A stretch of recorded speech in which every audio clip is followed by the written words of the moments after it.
Assalamualaikum warahmatullahi wabarakatuh. Perkenalkan, nama saya Tri Indriani. Perkenalkan, nama saya Alfia Dika Putri dengan NPM 1022172. Perkenalkan, nama saya Amelia Febrianti. Di sini kelompok kami akan menjelaskan laporan hasil audit PT Kereta Api Indonesia. Untuk dasar penugasan audit ini, yang pertama ada surat perjanjian kerjasama Kantor Akuntan Publik ETA Internasional dengan PT Kereta Api Indonesia atas pekerjaan audit investigasi dengan nomor 013 KAP _12 _2023. Berikut ini adalah surat perjanjian kerjasama yang dimana pasal pertama maksud dan tujuannya untuk kerjasama antara para pihak melakukan pekerjaan audit investigasi periode 2023. Di sini juga kelanjutannya sampai sini.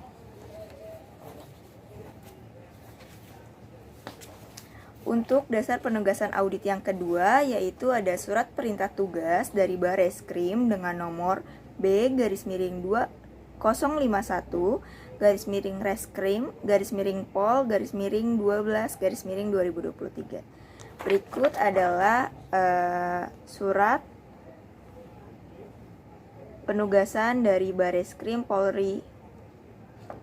Lalu sasaran dan ruang lingkup audit. Yang pertama ada pengungkapan fakta dan proses kejadiannya. Yang kedua ada sebab dan dampak penyimpangan.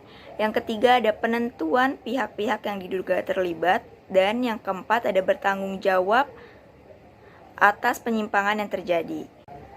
Lalu selanjutnya ada objek yang diaudit. Objek audit investigasi yang dilakukan di PT Kereta Api Indonesia dengan alamat Jalan Pegangsaan Timur nomor 6, Kecamatan Menteng, Jakarta Pusat. Dasar hukum objek yang diaudit yaitu pada PT Kereta Api Indonesia ini, yang pertama didasarkan hukum Undang-Undang Nomor 8 Tahun 1995 Pasal 90 tentang pasar modal. Lalu di dasar hukum yang kedua pada Undang-Undang Nomor 8 Tahun 1995 Pasal 107 tentang menipu atau merugikan pihak lain. Kereta Api Indonesia telah terindikasi fraud atau melakukan kecurangan. Jenis fraud yang dialami oleh PT Kereta Api Indonesia yaitu falsifying record and reports atau memalsukan laporan atau catatan keuangan pada PT Kereta Api Indonesia. Pihak yang diduga terlibat oleh kegiatan fraud atau melakukan kecurangan di PT Kereta Api Indonesia ini salah satunya ada komisaris PT Kereta Api Indonesia itu sendiri yaitu Heki Yunus Manao.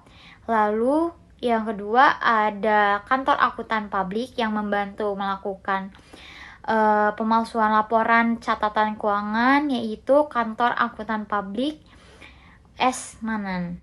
Pengungkapan fakta-fakta dan proses kejadian. Ditemukan kejanggalan dari laporan keuangan PT KAI pada tahun 2005, yaitu yang pertama, yang mengharuskan pajak orang ketiga merupakan jenis pungutan pajak di mana besaran pajaknya itu dihitung oleh pihak ketiga yang bukan wajib pajak atau petugas pajak. Nah, pajak ini tuh dibayarkan oleh wajib pajak atau pihak yang terlibat dalam transaksi.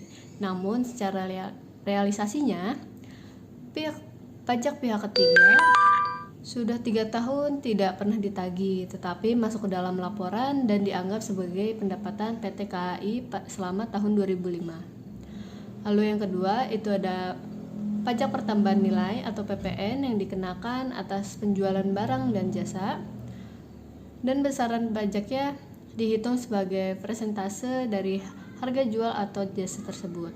Namun realisasinya kewajiban dari PT KAI ini untuk membayar SKP atau surat ketetapan pajak PPN yang diterbitkan oleh Direktorat Jenderal Pajak pada akhir tahun 2003 disajikan dalam laporan keuangan sebagai piutang atau tagihan kepada beberapa pelanggan yang seharusnya menanggung beban pajak itu berdasarkan standar akuntansi. Pihak pajak ketiga yang tidak pernah ditagih itu tidak bisa dimasukkan sebagai aset di PT KAI. Dan ada keliruan dari direksi dalam mencatat penerimaan pemasukan perusahaan selama tahun 2005. Lalu yang ketiga yang terakhir itu prosedur pencadangan kerugian atas kewajiban pajak mencakup dalam memastikan bahwa PT KAI atau wajib pajak badan dapat dibayarkan dengan benar dan sesuai dengan aturan yang berlaku. Namun realisasinya, manajemen PT KAI tidak melakukan pencadangan kerugian terhadap kemungkinan tidak tertagihnya kewajiban pajak yang seharusnya telah dibebankan kepada pelanggan pada saat jasa angkut yang diberikan PT KAI pada tahun 1998 hingga 2003. Penyebab dan dampak fraud. Dugaan terjadinya manipulasi data dalam laporan keuangan PT KAI tahun 2005 yang menimbulkan pertama, penurunan nilai persediaan suku cadang dan perlengkapan senilai 24 miliar yang diketahui pada saat itu dilakukan investasi pada tahun 2002 diakui oleh manajemen PT KAI sebagai kerugian secara bertahap selama 5 tahun. Yang pada akhir tahun 2005 masih tersisa saldo penurunan nilai yang belum dibebankan sebagai kerugian sebesar 6 miliar yang seharusnya dibebankan seluruhnya pada tahun 2005. Lalu yang kedua, badan pemerintahan yang belum ditentukan statusnya dengan modal total dengan nilai kumulatif sebesar 674,5 miliar dan penyertaan modal negara sebesar 70 miliar oleh manajemen PT KAI yang disajikan dalam laporan neraca per 31 Desember 2005 sebagai bagian dari hutang.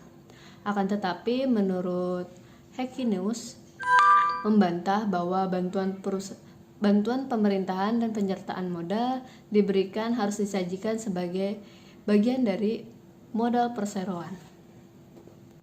Bukti yang diperoleh. Yang pertama, bukti dari keterangan manajemen dan komisaris PT KAI, di mana komisaris sekaligus komite audit di PT KAI, Pak Hekinus Manao, mengungkapkan bahwa dirinya menolak menyetujui laporan keuangan PT KAI tahun 2005 yang telah diaudit oleh akuntan publik karena menurut beliau setelah diteliti beliau tidak yakin dengan kualitas laporan keuangan yang disajikan oleh akuntan publiknya. Lalu yang kedua, keterangan dari KAP S. Manan menjelaskan kalau laporan keuangan yang mereka sajikan tersebut itu wajar. Meskipun ada beberapa data laporan keuangan yang tidak sesuai dengan standar akuntansi keuangan. Lalu yang ketiga, temuan bukti audit di mana komisaris PT KAI telah melakukan audit ulang agar laporan keuangan dapat disajikan sesuai dengan standar akuntansi keuangan.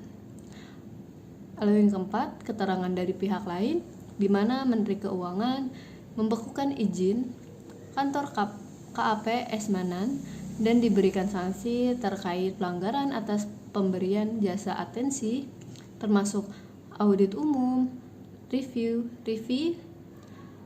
audit kinerja, dan audit khusus. Lalu yang 5, itu ada persoalan bantuan pemerintahan, di mana bantuan yang belum ditentukan statusnya sebesar 674,5 miliar dan PMN atau penyertaan modal negara sebesar 7 miliar oleh manajemen PT KAI dimasukkan dalam neraca per 31 Desember 2005 sebagai hutang. Tetapi menurut komisaris PT KAI menyatakan bahwa bantuan tersebut dimasukkan ke dalam bagian modal perseroan. Lalu yang terakhir ada persoalan pajak PPN, di mana menurut komite audit menyatakan bahwa piutang PPN per 31 Desember 2005 sebesar 95,2 miliar harus dicadangkan. Penghapusannya di tahun 2005 karena diragukan kolektibilitasnya, tetapi tidak dilakukan oleh manajemen PT KAI dan tidak dikoreksi oleh auditor. Kesepakatan dengan pihak instansi penyidik atau kepolisian. Hasil laporan audit investigasi ini akan diserahkan kepada pihak berwajib yaitu kepolisian dan juga kejaksaan untuk dapat ditindaklanjuti kepada pihak yang terduga pelaku fraud yang merugikan perusahaan dan juga negara. Lalu simpulan dan rekomendasi. Yang pertama simpulannya ini PT KAI diduga meraih keuntungan sebesar 6,9 miliar, namun setelah dikaji ulang ternyata PT Kereta Api Indonesia mengalami kerugian sebesar 63 miliar. Yang kedua, dalam laporan keuangan, pajak pihak ketiga dimasukkan ke dalam pendapatan, namun ternyata pajak pihak ketiga telah tidak dibayarkan selama 3 tahun.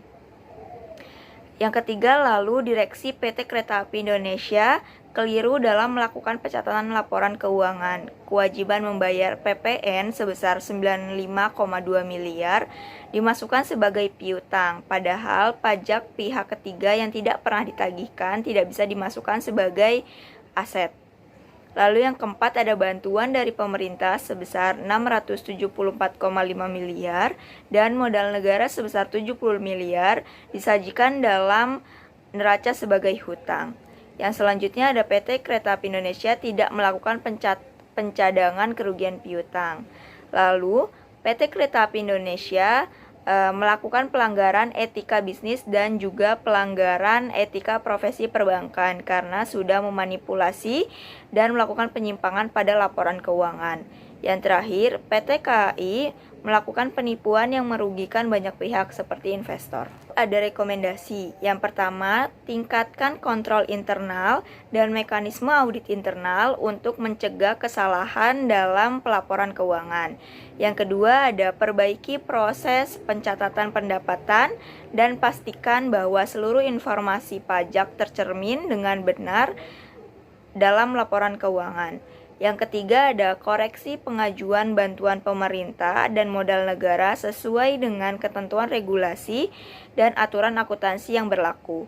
Yang keempat ada evaluasi proses penetapan cadangan kerugian piutang sesuai dengan prinsip akuntansi. Dan yang terakhir ada terapkan sanksi yang sesuai dan perbaikan budaya perusahaan untuk mencegah pelanggaran etika yang di masa mendatang. Dan yang terakhir di sini ada timeline audit investigasi. Untuk di minggu pertama ada paparan manajemen, pengenalan tim, pengenalan perusahaan dan kasus, pemetaan 5W+2H, pengumpulan bukti dan data. Yang minggu kedua dan minggu ketiga ada paparan progres telah awal, paparan progres midterm, pendalaman klarifikasi masalah, pengecekan bukti dan fakta, lalu ada interview dan observasi, dan yang terakhir ada exit meeting. Di minggu ketiga dan keempat ada evaluasi bukti dan fakta. Untuk minggu ke-5, 6, di sini ada perhitungan kerugian dan minggu terakhir, minggu ke-7 ada draft report. Sekian penjelasan laporan hasil audit dari kelompok kami. Kurang lebihnya mohon maaf. Wassalamualaikum warahmatullahi wabarakatuh.